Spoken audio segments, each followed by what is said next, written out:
My wife left me and our children. After I lost my job, 2 years later, I accidentally met her in a cafe and she was in tears. 2 years ago, my wife walked out on me and our kids during the worst point in my life. After struggling and finally picking my family up again, I spotted her in a cafe, alone and in tears. What she said next completely blindsided me. When Anna walked out of our apartment with nothing but a single suitcase and a cold, flat, "I can't do this anymore," I stood there in shock. I didn't even know what to say. I was holding our 4-year-old twins, Max and Lily, in my arms while she walked past us without even looking back. Not one last glance, not even a pause. It was like a switch had flipped in her mind. 1 minute, we were a family. We had shared meals, laughter, bedtime stories. We had plans for vacations and school enrollment. The next minute, I was alone. Alone with 2 confused and frightened children and a mountain of unpaid bills piling higher every day. It all started the day I lost my job. I'd been working as a software engineer at a tech company. It was one of those trendy startups with promises of big growth and long-term rewards. We had stock options, flexible hours, free lunches. It all looked great on the surface. But beneath the shiny perks, something was wrong. The management was disorganized, and shady things began to happen behind the scenes. Before I knew it, the company was bankrupt. Just like that, I went from a solid 6-figure income to receiving unemployment checks. I still remember the exact moment I told Anna. I walked into the kitchen, held my breath, and said the words. Her eyes didn't show fear. They showed disappointment, the kind that cuts deeper than anger or panic. She didn't yell or cry. She just looked at me like she didn't know who I was anymore. Anna had always been the composed one. She worked as a marketing executive and carried herself like someone out of a magazine ad. Not a single hair out of place, even after hours of meetings. She wore heels while heavily pregnant and somehow looked graceful during labor.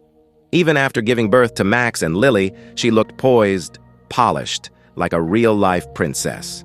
That used to be what I admired about her. Her strength, her confidence, her drive. But I never thought she'd walk away when life got hard. The first year after she left was a kind of hell I had never known. There was no one to turn to at 3 a.m. when one of the twins had a fever. No one to help divide the day. I had to learn everything over again. How to grocery shop on a budget, how to meal prep for picky kids, how to stretch every single dollar until it screamed. I started working whatever jobs I could find. I drove for rideshare services at night, and during the day, I delivered groceries. I'd rush home between gigs to feed the kids, read a quick story, or clean up the inevitable messes. I barely slept. The exhaustion sat heavy in my bones. There were nights when I didn't think I could do it one more day. Max and Lily missed their mom. Of course they did. They asked for her constantly. Every few days, one of them would ask when Mommy was coming home. I tried to explain in the simplest way that Mommy had gone away for a while, that she needed time. But how do you explain abandonment to 4-year-olds? Their eyes would cloud with confusion, and I'd swallow my own heartbreak just to get through the moment. Thank God for my parents. They lived nearby and stepped in whenever I truly couldn't manage. They'd come over to babysit during my late-night shifts or when I needed to go to a job interview. They weren't rich and couldn't help financially, but their time and love were worth more than money. Despite everything, Max and Lily became my anchor. They were my reason to keep moving, to keep showing up, even when I had nothing left. At the end of a long, punishing day, they'd wrap their little arms around me and say, "We love you, Daddy." Those words, so pure and honest, reminded me that I still had something worth fighting for. I had lost nearly everything, my job, my stability, and the person I thought would stand by me. But I still had them, my children. And I knew deep down, no matter how hard things got, I couldn't let them down. They were counting on me, and I refused to fail them. They deserved at least one parent who would lay the world at their feet. And I promised myself that I would be that parent. No matter how hard things got, Max and Lily would always have someone in their corner. Someone who didn't walk away when life got hard. Thankfully, the second year after Anna left was much different than the first. Things started to shift little by little. It didn't happen overnight. But one day, I caught a break. I landed a freelance coding project through a friend of a friend. It wasn't anything fancy, just a small cybersecurity job for a startup, but I poured everything I had into it. I worked late nights, double-checked every line of code, and made sure my communication with the client was clear and professional. To my surprise, the client was impressed. Really impressed. So impressed, in fact, that he offered me a full-time remote position with his cybersecurity firm. The pay wasn't anywhere near the 6 figures I used to earn, but it was steady. It was respectable. It was enough to breathe again. With the new job came a few big changes. We moved out of the cramped, crumbling apartment that held too many painful memories. Our new place was smaller, but warmer. It had soft lighting, clean walls, and a nearby park where Max and Lily loved to play. I started to care for myself again. I joined a gym close to home and committed to going a few times a week. I started cooking real meals instead of ordering, takeout or reheating frozen dinners. Most importantly, I built a routine for the kids, structured, calm, and predictable. We weren't just surviving anymore. We were building a life. We were laughing more, sleeping better. The sadness didn't vanish completely, but it loosened its grip. Slowly, the heaviness in our home gave way to lightness again. I was proud of what we had become. Then, 2 years to the day after Anna had left us, I saw her again. I was sitting in a quiet cafe near our new apartment. It had become one of my favorite places to catch up on work while the kids were at preschool. The scent of roasted coffee beans filled the air, and the soft background chatter created the perfect noise level for concentration. My laptop was open, a half-empty cup of coffee sat beside it, and I was going over some code for a client when something or someone caught my attention. I looked up, and there she was, Anna. She was seated alone at a corner table, her posture slouched, her head bowed, her hand rested on her cheek, and her shoulders trembled slightly. As I watched, a tear slipped down her face, then another. She was crying, quietly, but openly. I blinked, unsure if it was even her at first, but it was. There was no doubt. Only, she didn't look anything like the woman I remembered, the woman who had once glided through rooms with confidence, the one who wore tailored suits and had perfect hair, even in labor. That woman was gone. The person sitting in front of me looked tired. Her coat was worn and out of season. Her hair was dull, tied back in a messy knot. There were dark circles under her eyes, the kind that come from too many sleepless nights. For a moment, my heart clenched, not because I missed her, not because I wanted her back, but because this was the person who had walked away from us at our lowest, who had left without hesitation and never looked back. She had said she couldn't do it anymore, and that was that. I had always believed she left to create a better life for herself, free from the weight of a jobless husband and 2 kids. She wanted freedom, success, and something cleaner, easier. So why now? Why was she crying alone in a trendy coffee shop, just blocks from our new home? What had happened to the better life she thought she'd find? I knew I shouldn't care. I told myself to finish my drink, pack up my things, and walk out. It wasn't my responsibility anymore.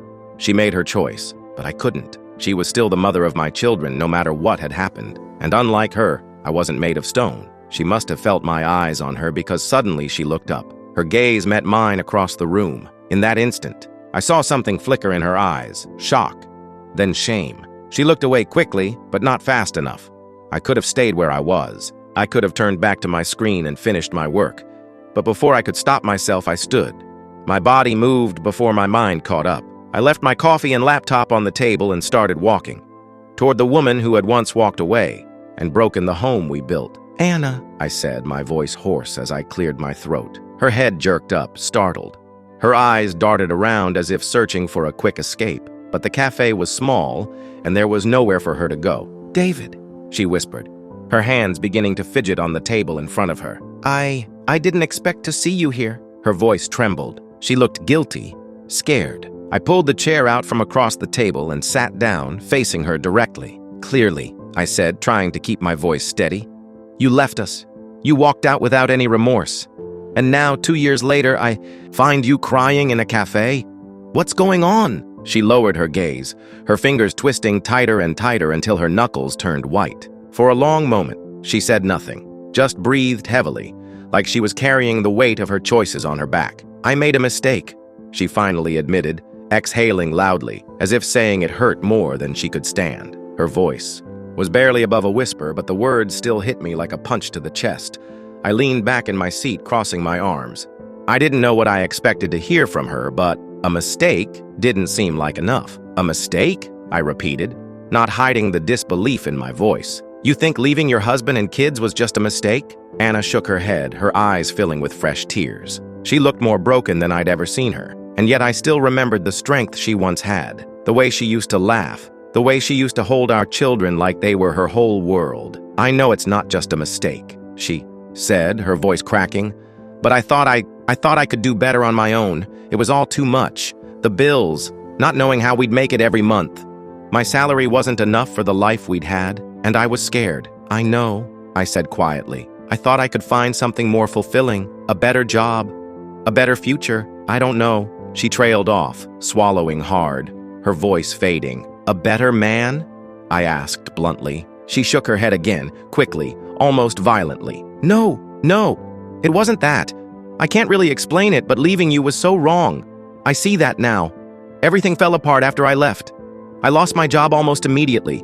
I tried to make it on my savings, and my parents helped for a little while, but they cut me off after a few months. And the friends I thought I had, they disappeared when I needed them the most. She began to sob again, her shoulders shaking as she tried to muffle the sound. Watching her like that, I didn't know what to feel. A small part of me felt vindicated, like karma had finally caught up to her.